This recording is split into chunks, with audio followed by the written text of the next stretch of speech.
10वटा प्रमुख जातिको बारेमा आज हामी छलफल गर्छौँ। यो जातिले कसरी बुझ्ने त, कसरी मेमोराइज गर्ने भन्ने कुरामा हामी आज छलफल गर्छौँ। ल क्षेत्री कति छ? 16.45%। क्षेत्री 16.45%। अब यो 16.45%लाई कसरी सम्झिने त? क्षेत्रीको स्वर राम्रो हुन्छ, त्यही भएर ऊ 4-5वटा गीत गायो। क्षेत्रीको स्वर के हुन्छ? राम्रो हुन्छ, त्यही भएर ऊ कतिवटा गीत गायो रे? 4-5वटा। क्षेत्रीको स्वर राम्रो भएकोले ऊ 4-5वटा गीत गायो। स्वर भनेको कति? 16.45%। अब ब्राह्मण, पार्टी ब्राह्मण। अब ब्राह्मणमा के बुझ्नु भने ब्राह्मणको के हुन्छ भने उनीहरू प्रायः माछा मासु खाँदैन जस्तो मलाई लाग्छ है। ब्राह्मण चाहिँ माछा मासु खाँदैन भने तैपनि अब एक दिन चाहिँ मेरो गेस्ट आएको थियो है ब्राह्मण, अनि म आफ्नो साथीले के गर्यो त 11वटा बियर खुवाएँ। 11 एक के हो बियरको बोतल जस्तो लाग्दैन त हेर त। 11वटा बियर खुवाएँ। 11वटा बियर खाएपछि उसले आफ्नो घर अब जान सक्छ, हिँडेर जान सक्दैन। त्यही भएर 11वटा बियर खायो, उसले 29 पटक लडेको छ। कति पटक? 29 पटक। त्यही भएर ब्राह्मण कति प्रतिशत? 11.29%। ब्राह्मण कति प्रतिशत छ त? 11.29% छ। अब 3 नम्बरमा मगर कति पर्छ त? अब मगरले कसले सम्झने? हाम्रो स्कुल छ प्रधान अध्यापक सर, हाम्रो सर मगर हुनुहुन्छ होइन, मगर समुदायबाट हुनुहुन्छ। उहाँ आज आएको छैन रे। आज अनुपस्थित हुनुहुन्छ। आज आएको छैन भनेको के बुझ्ने त? 6.9%। छैन भनेको के? 9%। कसरी बुझ्ने? मगर सर आज स्कुल आएको छैन, 6.9%। अर्को 6.9%। अर्को थारू, 4 नम्बर के हुन्छ? थारू कति छ? 6.2%। अब कसले बुझ्ने? थारूहरूले राम्ररी डान्स गर्छ, नाच गर्छ, उनीहरूलाई नृत्य चाहिँ एकदमै राम्रो आउँछ कि, त्यही भएर थारूलाई 6 चोटि दोहोऱ्याएर नाच्ने। कति चोटि? 6 चोटि दोहोऱ्याएर नाच्न लगाउने। दोहोऱ्यायो भनेको के? 2। 6 चोटि नाच्यो भने 6.2%।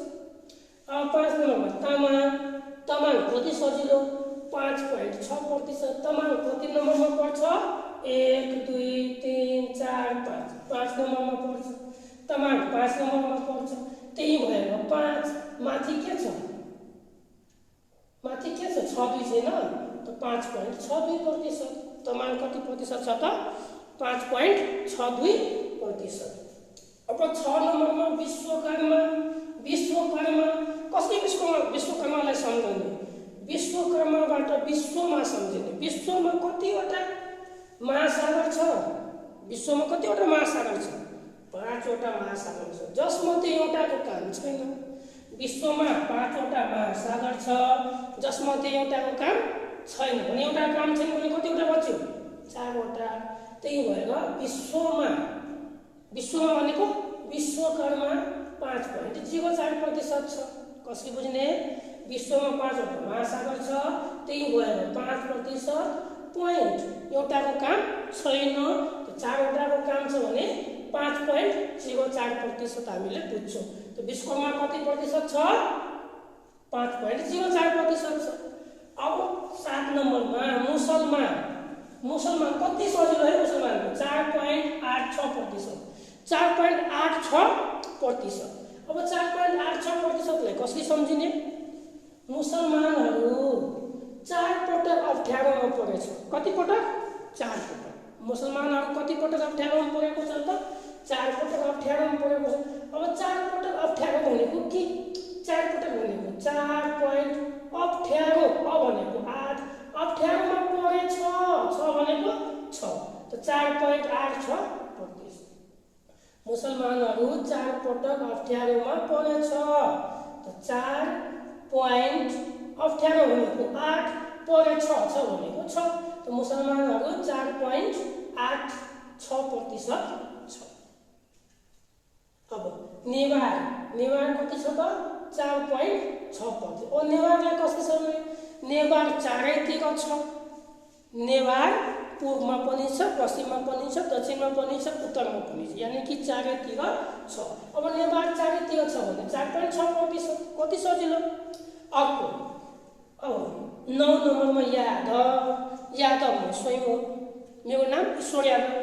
अनि यादव म स्वयं हो, यादव कति पर्सेन्ट 4.2%।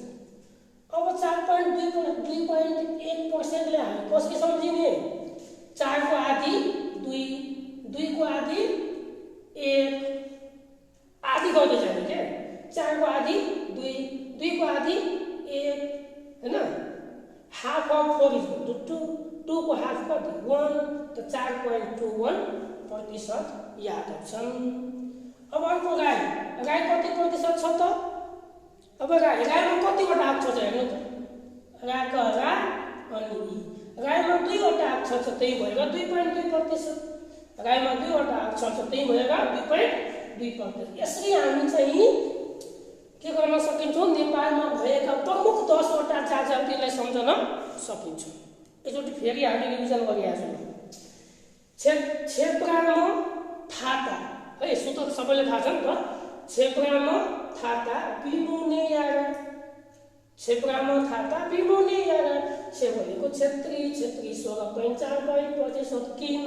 क्षेत्रीको स्वर राम्रो भएकोले ऊ 4-5वटा गीत गाउँछ। ब्राह्मण 11.29% किन? उसले 11वटा बियर खान्छ र 29 पटक लड्छ। मगर किन छैन? आज स्कुल आएको छैन भनेको 6.9%। थारू कति 6.2%। कसरी? थारू 6 चोटि दोहोऱ्याएर नाच्छ। थारू 6 चोटि नाच्छ, तर राम्रो नाच्ने भएकोले दोहोऱ्याएर नाच्छ 6.2%। त्यसपछि 5 नम्बरमा तामाङ कति नम्बरमा पर्छ? 5 नम्बरमा पर्छ। 5 नम्बरको 5 पोइन्ट माथि के छ? 6.2 छ, 5.62। तमाङपछि विश्वकर्मालाई कसरी सम्झने? विश्वमा 5वटा महासागर छ, 5वटा महासागर मध्ये एउटाको काम छैन भने कतिवटा बच्यो? 4वटा बच्यो। विश्वकर्मा 5.04%। अर्को अब 6 भयो। 7 नम्बरमा मुसलमान के छ त? 4 चोटि अप्ठ्यारोमा परेको छ। जहिले पनि मुसलमानै अप्ठ्यारोमा पर्छ भनेको 4 चोटि अप्ठ्यारो परेको छ, त 4.86%। 4.86%। त्यसपछि नेवार चारैतिर छ, पूर्वमा पनि छ, पश्चिममा पनि छ, उत्तरमा पनि छ, दक्षिणमा पनि। नेवार कति प्रतिशत छ? 4.6% छ। यसको मतलब नेवार कति प्रतिशत? 4.6%। चारैतिर छ। यादव कति प्रतिशत छ नेपालमा? यादव 4.21%। यादव म स्वयं हो 4.21 भनेको के? 4 को आधा 2, 2 को आधा 1। नेपालमा कति 4.21% के छ त? यादव छ। राई कति छ? कति सजिलो? राईमा कतिवटा आठ छ? 2वटा। राईमा कतिवटा आठ छ? 2वटा। 2.2। त राई कति प्रतिशत? 2%। अब छेप्राम थाता मुने याराबाट पनि हामी बुझ्न सक्छौँ र सिबिएम टिटिबिएम एनवाईआरबाट पनि हामी बुझ्न सक्छौँ। आजको विशेष टपिक हामीले 10वटा जाति लिएर आएको थियौँ। तपाईहरुलाई चाहिँ एकदमै मन परेको होला भन्ने मलाई विश्वास छ है। राम्रो लाग्यो भने शिक्षक सेवा र लोकसेवा पेजलाई फलो गर्नु होला र यससँग जोडिनु होला। आगामी दिनमा पनि हामी यस्तै ट्रिकी क्वेसन लिएर आउनेछौँ। हस्त आजको लागि धन्यवाद।